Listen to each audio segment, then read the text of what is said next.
Olá fulanos, tudo bem? Esse é o nosso segundo vídeo da playlist de parasitologia e hoje o assunto do vídeo é giardíase. Eu sou Natália, a fulana que vos fala, estudante de biomedicina. Meu caro curioso, giardíase é uma doença causada pela giardia, que é o agente etiológico dessa doença. Como é o nome da giardia completo então?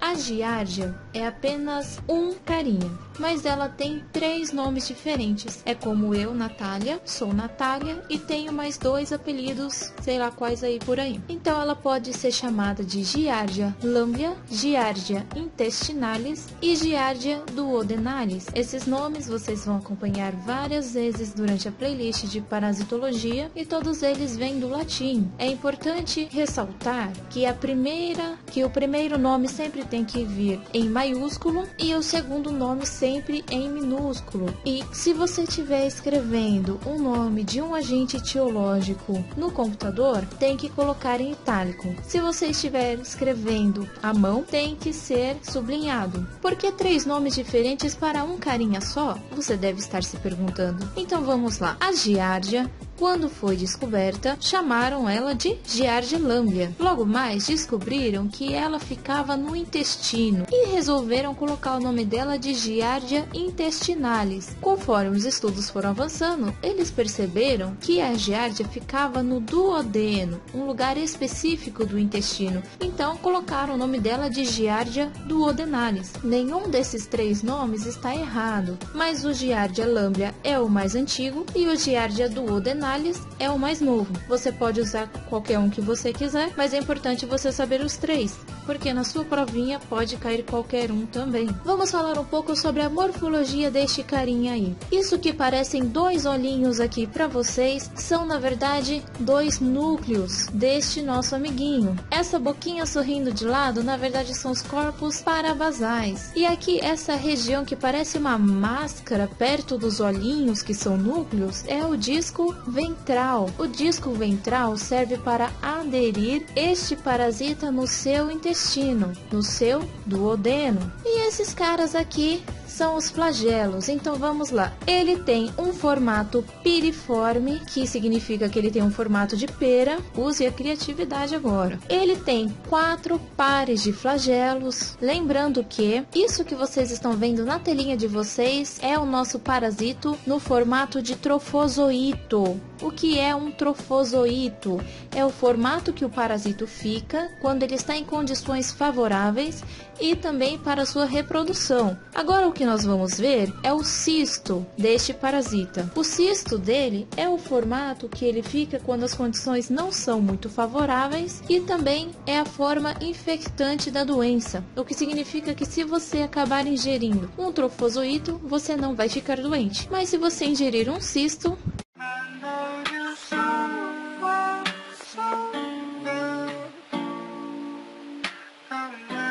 você pode perceber que aqui no nosso cisto nós temos a estrutura interna dele toda duplicada. Então nós temos 4 núcleos e nós temos também essa parede cística, que é o que deixa o cisto resistente e forte para sobreviver em condições desfavoráveis. Isso é o que vocês enxergariam no microscópio. Esse aqui é o trofozoito e esse aqui é o cisto visto no microscópio. Aqui também mais uma imagem para vocês verem. Aqui a gente consegue ver um pouquinho melhor os flagelos, mas já não vê todas aquelas estruturas que a gente via aqui.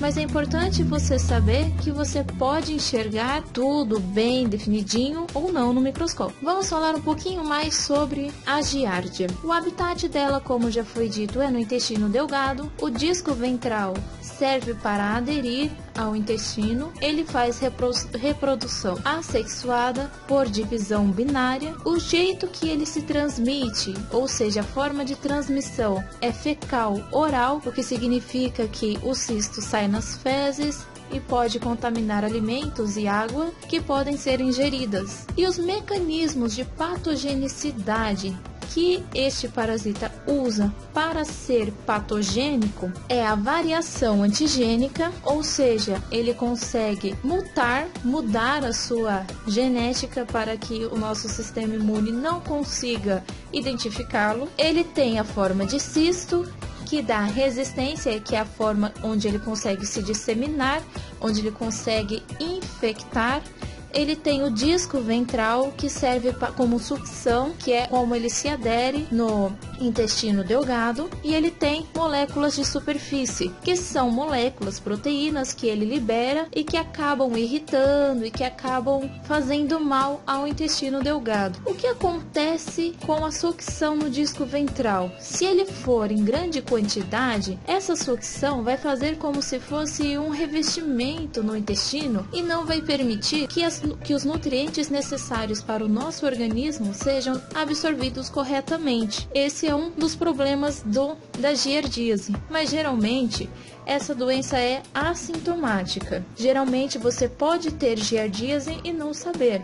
Você pode ter o parasito lá no seu intestino delgado e não saber disso, porque você pode não ter sintomas da doença. Vamos falar um pouquinho agora sobre o ciclo de vida deste cara. Como eu falei para vocês, a transmissão é fecal oral, ou seja, você ingere o cisto em alimentos contaminados ou em água contaminada. Este cisto vai ser resistente ao pH do seu estômago e vai chegar no duodeno. Caso você acabe ingerindo um trofozoito, ele não vai ser resistente ao pH do seu estômago e ele não vai então sobreviver para poder te causar uma doença. Mas o cisto é um cara resistente, é um cara chato, então ele vai chegar no duodeno.